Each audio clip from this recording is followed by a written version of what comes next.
Hi there guys, this is Nikhil from Greedy Tech and these are the tips and tricks on your Asus Zenfone 3.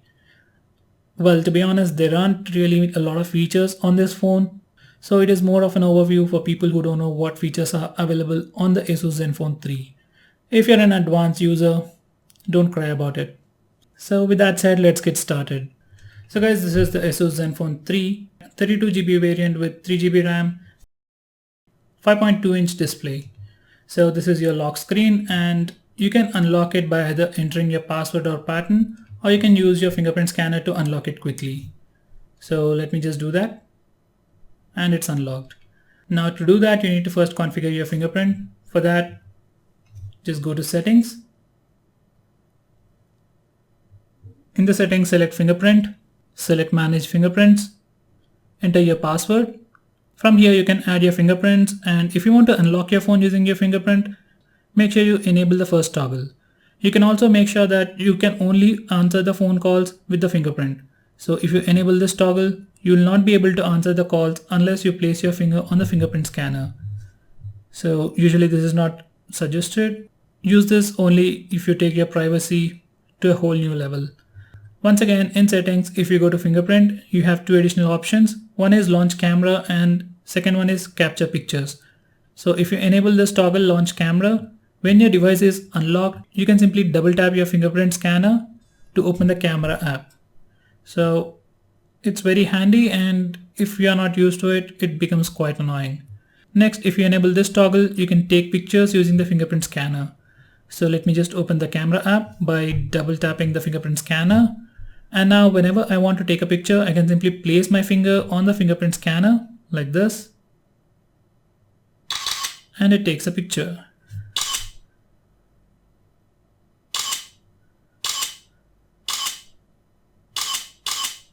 So it is that simple. Now let's go back. Now let's come back to the lock screen itself. So this is our lock screen and we have some quick shortcuts over here. So this is the camera shortcut. Even when your device is locked, you can take pictures, but you cannot preview them. So let me take a picture. Then I can check the picture, but I can't check other images that were taken earlier. Now let's go back to the lock screen. These are your other three shortcuts, and if you want to open them, simply click and drag them. And now it will open the application if your device is not locked. And if your device is locked, simply place your finger on the fingerprint scanner and it will unlock it and open that application at the same time. Now let's lock the device once again. There are some features like double tap to wake called screen gestures. So when the device is locked, you can simply double tap to wake the device, and you can double tap on lock screen to put it back to sleep. Now let me just unlock the phone. We can also double tap the status bar. So this blue thing over here is the status bar, and you can simply double tap the status bar to put the device to sleep. Now we can draw characters to open apps quickly. For example, I can draw C to open the camera app. So there you go. Now to enable those screen gestures, go to settings, then select Zen Motion, and now select touch gestures. Make sure it is enabled, and these are all the touch gestures that you have. First, we have the double tap to turn off the screen, which can be accessed from the status bar and the lock screen. It also works on the default home launcher. Let's go back. Now you can swipe up to wake up. These are some other characters that you can try. For C, camera is selected, and if you want to open any other application, say Google Chrome, you can do that too.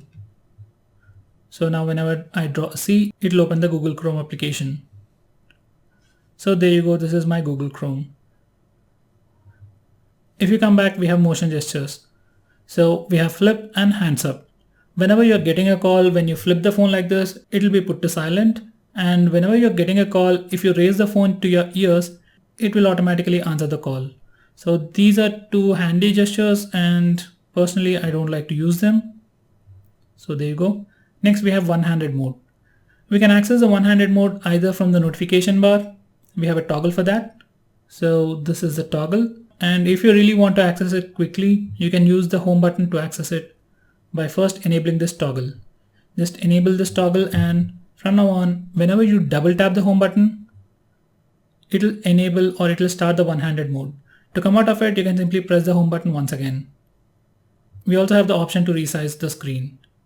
If you want to go to full screen, you can press this button or simply press the home button twice. We can use the capacitive buttons or the on-screen buttons. Just in case, I have heard many people complaining about the capacitive buttons without backlit. So if it's dark and you're not able to find your capacitive buttons, simply use the one-handed mode. Now let's come back. Next, if you go to home, if you have multiple launchers installed on your phone, then you can switch between them using this particular settings. So I have TSF Shell Launcher installed, but whenever I press the home button, it'll take me to the Zen Launcher. So this is Zen Launcher. Now, if I want to set my default home launcher as TSF Shell Launcher, I need to come to home and select TSF Shell. Now, whenever I press the home button, it'll take me to TSF Shell Launcher. As I've said you earlier, double tap to sleep only works on default home launcher. So when I press double tap on TSF Shell, nothing happens. Now let's go back to the default launcher.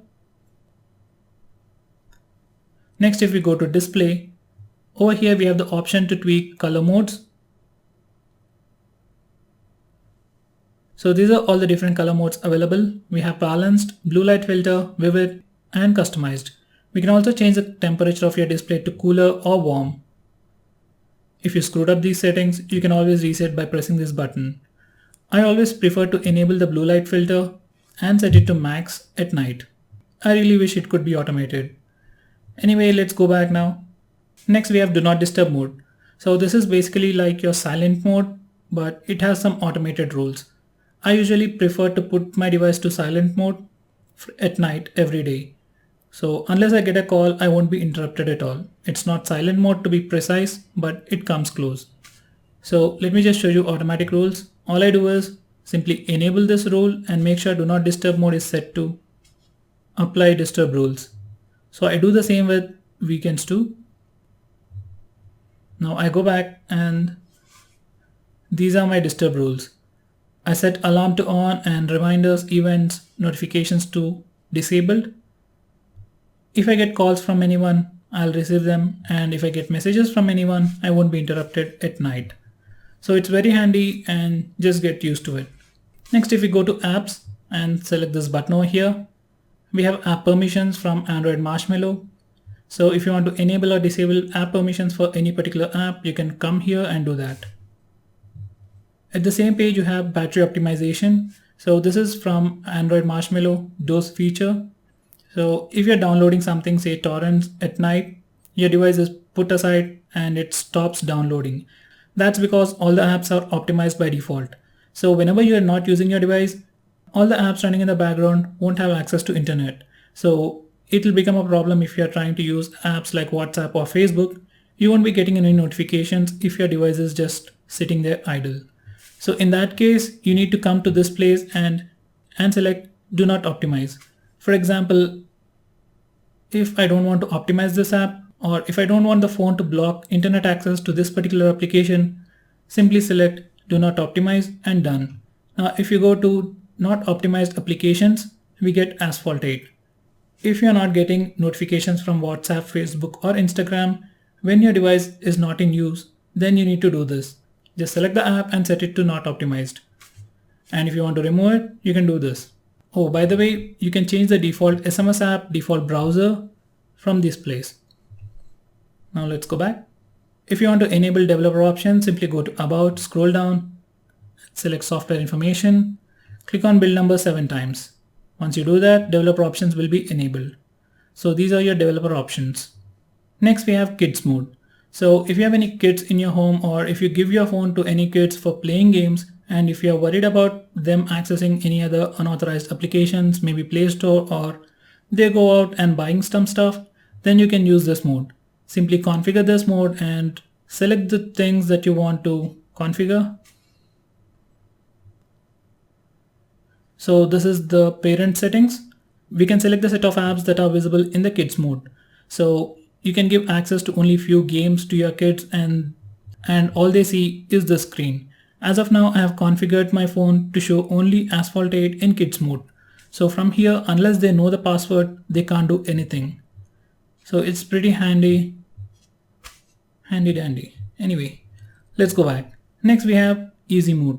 So if this phone is going to be used by any elderly person who don't know a lot about tech, then you can simply enable this mode and make sure you're using the stock home launcher as your default launcher, otherwise it doesn't work. So this is what they see once you enable the light mode. So no matter what you do, all the icons are big for elderly people to easily identify the icons and names. You can configure these home screens according to your preference and just give it to them. So if you want to come out of it, just go to settings, select easy mode and disable this toggle. I have seen many people on Android who don't know to set up an alarm.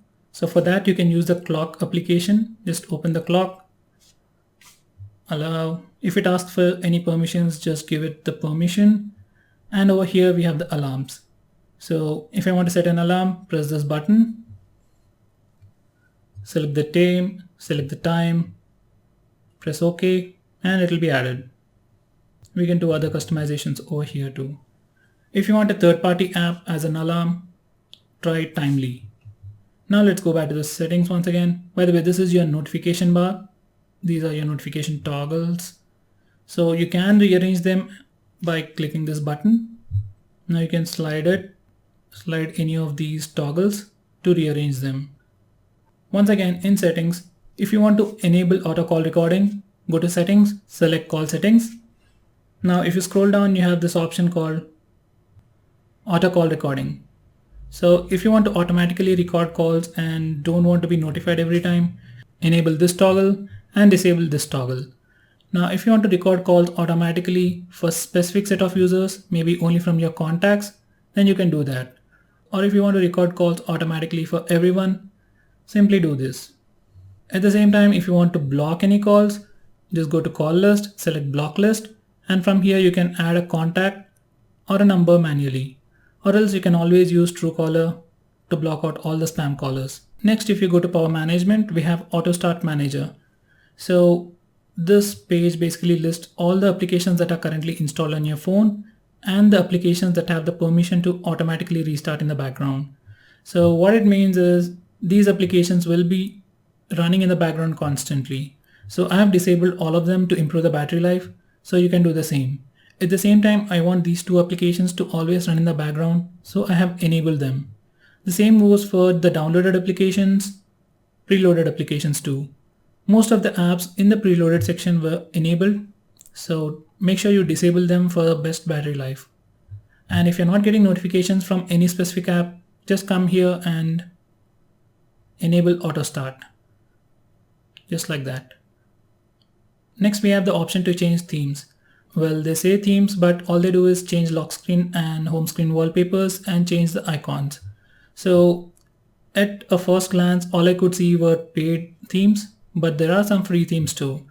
And if you really want to change or tweak your phone, just use third-party apps like third-party launchers and icon packs. They work much better and most of them are really free. Next, if you want to take a screenshot on your phone, just press volume down and power button both at the same time.